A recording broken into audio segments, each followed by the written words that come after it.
کته یو سړی ته دا وایي چې هلکه د مانځه نه پس کېنه 33 مرتبه سبحان الله وایا، الحمدلله وایا، لا اله الا الله وایا، الله اکبر وایا. ویجی ما سره ټیم نشته، ویجی ما د فرض مونږ د پاره ډېر په مشکله ټیم ملاویږي، نو دا اذکار ویل د مونږ نه پس دا زما چرته د دومره ټیم خو ما سره نشته دی. خو که دغه سړي په کاروبار کې تاوان وشي سبا ګومنډ ختم شي، نو سبا چې دا ستا خواله راشي او ورته ووایي چې سهار تهجد له به پاسې او روزانه به 41 مرتبه سوره یاسین وایي، نو دا کار به دې پوره شي. یاره به بالکل کولی شي. نو زمونږ معیار دې ته راورسېدو چې خپل دین هم د خپل دنیاوي مفادو لپاره منګه کوو. یو داسې عمل، یو داسې نفلي عمل، یو داسې د ثواب عمل چې یاره په دنیا کې ورته موږ ته پکې یو 2 روپۍ او لږ داسې سهولت ملاویږي، ډېر په مینه محبت باندې کوو. نو راځي وظیفه د څه غواړي؟ د پیسو غواړي. وظیفه د څه غواړي؟ د کاروبار غواړي. وظیفه د څه غواړي؟ جی ټینشن مې ختم شي. وظیفه څه غواړي؟ ټول دنیاوي مفادو لپاره خلک وظیفې غواړي. یو سړی ما ته رانغی اوسه پورې چې هغه ما ته دا ووایي چې جی یو داسې وظیفه راکړه چې خدای رانه رضا شي. د خدای د رضا لپاره یو وظیفه راله راکړه. زمونږ ستا معیار نن سبا کمزوری دی زما ورونو. نو مسلمان ته پکار دادي که ده په دنیا کې لګیایي، که ته په دنیاوي معاملاتو کې لګیایي، خو لیکن ستا په دماغو باندې، ستا په زړه باندې به د خدای دین غالب وي، نو انشاءالله د دنیا تمام پریشانیاں به الله رب العزت زمونږ ختمي کی. نو خلک په دنیا کې دومره انحماق لري چې هغه ته دومره وخت نه میلاویږي چې هغه د آخرت دپاره څه وکړي.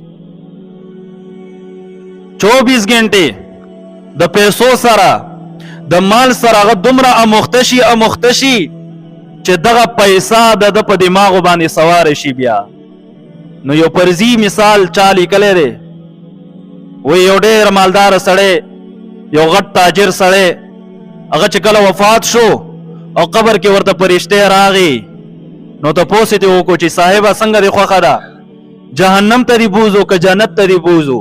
وی یاره چې 2-3 روپۍ چېرته میلاویږي بس هلته مې بوځم. دا پیسه داسې په ده باندې سواره ده.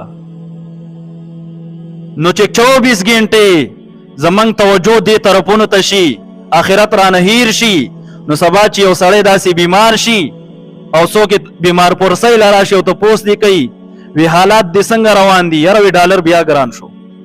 هغه ته د بیمارۍ تپوس کوي، دا وی جی ډالر بیا ګران شو او ډالر ارزان شو. دومره توجه خو نه ده پکار زما وروڼو.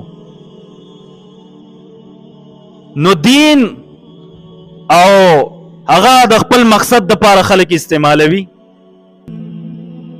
کته یو سړی ته دا وایي چې هلکه د مانځه نه پس کېنه 33 مرتبه سبحان الله وایا، الحمدلله وایا، لا اله الا الله وایا، الله اکبر وایا. ویجی ما سره ټیم نشته، ویجی ما د فرض مونږ د پاره ډېر په مشکله ټیم ملاویږي، نو دا اذکار ویل د مونږ نه پس دا زما چرته د دومره ټیم خو ما سره نشته دی. خو که دغه سړي په کاروبار کې تاوان وشي سبا ګومنډ ختم شي، نو سبا چې دا ستا خواله راشي او ورته ووایي چې سهار تهجد له به پاسې او روزانه به 41 مرتبه سوره یاسین وایي، نو دا کار به دې پوره شي. یاره به بالکل کولی شي. نو زمونږ معیار دې ته راورسېدو چې خپل دین هم د خپل دنیاوي مفادو لپاره منګه کوو. یو داسې عمل، یو داسې نفلي عمل، یو داسې د ثواب عمل چې یاره په دنیا کې ورته موږ ته پکې یو 2 روپۍ او لږ داسې سهولت ملاویږي، ډېر په مینه محبت باندې کوو. نو راځي وظیفه د څه غواړي؟ د پیسو غواړي. وظیفه د څه غواړي؟ د کاروبار غواړي. وظیفه د څه غواړي؟ جی ټینشن مې ختم شي.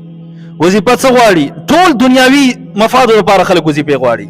یو سړی ما ته رانغی اوسه پورې چې هغه ما ته دا ووایي چې جی یو داسې وظیفه راکړه چې خدای رانه رضا شي.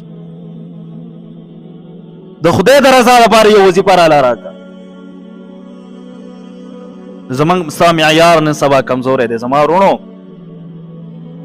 نو مسلمان ته پکار دادي که ته په دنیا کې لګیا یې، که ته په دنیاوي معاملاتو کې لګیا یې، خو لیکن ستا په دماغو باندې ستا په زړه باندې به د خدای دین غالب وي، نو انشاءالله د دنیا تمامې پریشانیانې به الله رب العزت زمونږ ختمي کړي. نو خلک په دنیا کې دومره انحماق لري چې هغه ته دومره وخت نه میلاویږي چې هغه د آخرت دپاره څه وکړي. 24 غنټې د پیسو سره د مال سره هغه دومره اموخته شي چې دغه پیسه د په دماغو باندې سوار شي. بیا نو یو پرزی مثال چا لیکلی دی، وی یو ډېر مالدار سړی، یو غټ تاجر سړی، هغه چې کله وفات شو او قبر کې ورته فرشتې راغی، نو تپوس یې وکړو چې صاحبه څنګه دې خوښه ده، جهنم ته دې بوځو که جنت ته دې بوځو؟ وی یاره چې 2-3 روپۍ چېرته میلاویږي بس هلته مې بوځم. دا پیسه داسې په ده باندې سواره ده.